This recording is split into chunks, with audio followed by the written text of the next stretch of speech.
Good afternoon. Peace and blessings in this corner boxing 24. Good afternoon, everybody. How y'all doing? How's everybody doing? Hope everybody's doing well.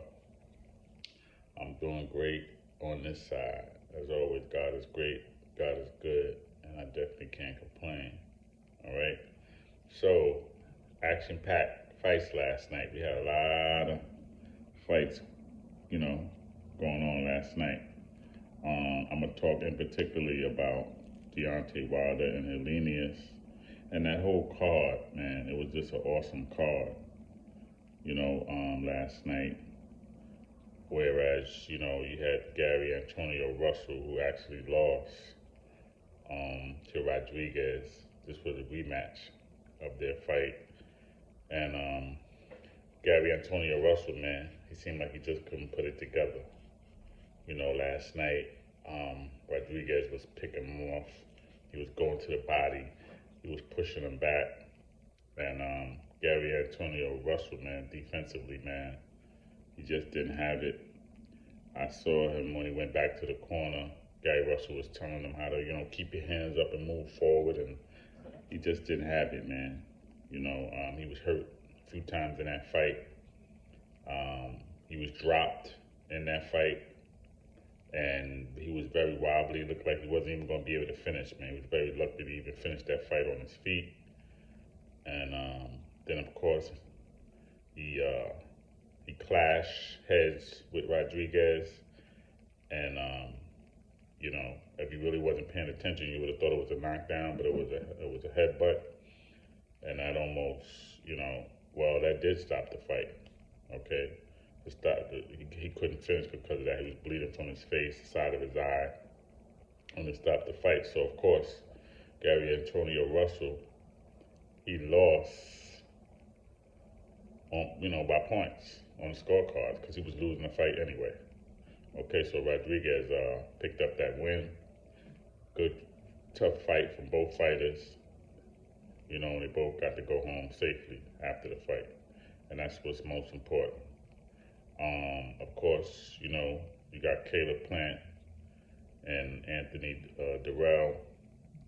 And it's funny because I was at the fight and there was a fan sitting next to me and he wanted to do DraftKings. He was going to bet on Anthony Durrell. And I told him, and I like Anthony Durrell, but I told him, I said, nah, that wouldn't be a wise decision. I said, he can't beat Caleb Plant because he can't outbox him. He doesn't throw enough punches. And if Caleb Plant is just 50-60%, he could beat Anthony Durrell because Anthony Durrell is just not busy enough. I said the only way Anthony Durrell can stop Caleb Plant is by knocking him out. And that's exactly what happened. He got knocked out. You know what I'm saying? I knew he couldn't beat. When I say that's exactly how it happened, I knew he couldn't beat Caleb Plant without stopping him. And I really didn't think that would happen. Now, don't get me wrong. Anthony Durrell caught Caleb Plant with some shots and, made him definitely stay alert and move around. And I knew that's what Caleb Plant was going to do anyway. I knew he was going to use the ring, move around, try to psych him out, fake him, feint him, and all of that. And that's what he was doing. So he caught Durrell, man. He caught him to the body, went to the body. Durrell was right there, stationary, defensively lapsed, was getting ready to throw a punch, but his right hand was down, and he got caught with that left. And he put him out on the canvas, man. He was right on his back. So, I don't even know, man, if Anthony Durrell will, come back from that, because he's pretty much at the end of his career anyway, at 37 and all the fights that he's had, and as long as he's been around. I think that'd probably be just about, enough for him. But he's had a great career. Don't get me wrong, I'm not signing him off. I'm just saying, what can he do from there? From a fight like this, getting stopped like that. He got stopped in 2019 by Benavidez. He came back, but it's a little bit different now. He's 3 years older now, so we'll see. We'll see what happens. But Caleb Plant, what's next for him now? I feel like if you're not trying to fight Benavidez or Charlo, what else you gonna do?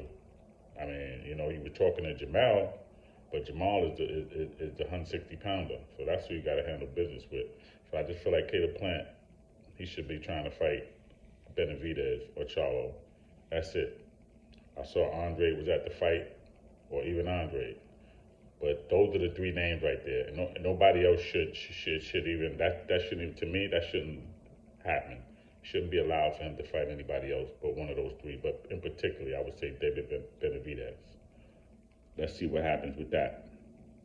Deontay Wilder, of course, you know, coming back from his last fight, trilogy fight with Tyson Fury that he lost.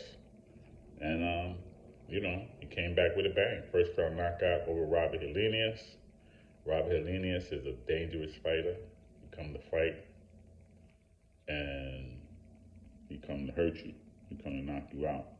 And Deontay Wilder was moving around the ring. He was very cautious, very careful. He was doing the right thing, you know. And Helenius was lunging. He was coming at him, as Deontay Wilder said he was, and he said he caught him. He countered him and caught him with that right. He kind of moved back and just tapped him. And the punch didn't even look that hard, but, you know, Wilder's a powerful fighter. So he caught him with that punch, and he stopped him. Okay, so Wilder's back with a bang, and 41 knockouts now, you know. He's a beast. You know, Wilder's a beast, man. 41 knockouts, man. Wow. In 45 fights. That's a hell of a record. So, what's next for Wilder? He said Andy Ruiz or Alexander Usyk, right? He said he's ready. I don't know which fight would be easier to make. If it's Ruiz or Usyk, maybe Andy Ruiz would be easier to make. I think he beats Ruiz because of the power, because of the reach, because of the height. I think Ruiz is not going to be able to handle that. I think he beats Usyk as well. That's my opinion. I think Usyk, you know, again, Wilder got that power, one-punch power, you know, so I think he beats them just off of the power. But what I saw from him last night, he was moving. He was moving around the ring. He was being, you know, cautious. He was being careful. He was trying to time Helenius, and if he does that and he gets better with his movement, you know, because that's something he's not really used to doing. He's more of a stationary fighter. But if he gets used to using that ring, and because that's what the ring is for, man, it's for your movement. That's why it's a square circle. You don't have to stay right in the middle. You don't have to stay in no corner or this corner. Utilize the ring, man, for what it is. So if he learns to do that very well, then I believe that he could beat those guys, especially Usyk, because Usyk, you know, he's a boxer, not a big puncher, but you know he can box you, and he can corner you, and he can get his shots in. So Crawford, I mean, so Deontay Wilder definitely got to keep working on his movement and his distance, man. Keep them dudes at bay with that arm reach, man. Keep them at bay and then pop. You know, keep them at bay, man. Pop them. You know what I'm saying? The jab, man. Stick with that jab, man. That jab is your bread and butter, man. You can't go wrong with it. So, you know, yeah, we're going to see what happens, okay, in the heavyweight division. But Deontay Wilder is definitely back. And, you know, he actually got emotional after the fight. And he went and talked to Robert Helenius after the fight, and he told him how much he appreciated him.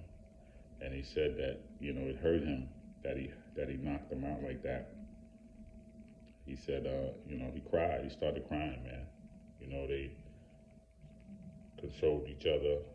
They hugged each other, and they was talking to each other for a while when he went to his room. And he said he felt bad even when he stopped his trainer, his now trainer, Malik Scott. He said he felt bad then when he did that. You know, it hurt him. So, you know, Deontay Wilder is a sensitive brother, and, you know, he feels for other fighters because he knows this is a serious sport. Yeah, boxing is very serious. It's not a game. You can't play boxing. So, you know, much respect to Deontay Wilder, man, because he has a heart. Like you said, this is the business that we chose, but it's a dangerous business. Boxing is dangerous. It's no joke. So that's pretty much it, man. You know, that's all I really got for today. Peace and blessings in this corner boxing 24. Please subscribe to the page. Please leave your comments and let me know how you feel. Everybody enjoy the rest of your day. Peace.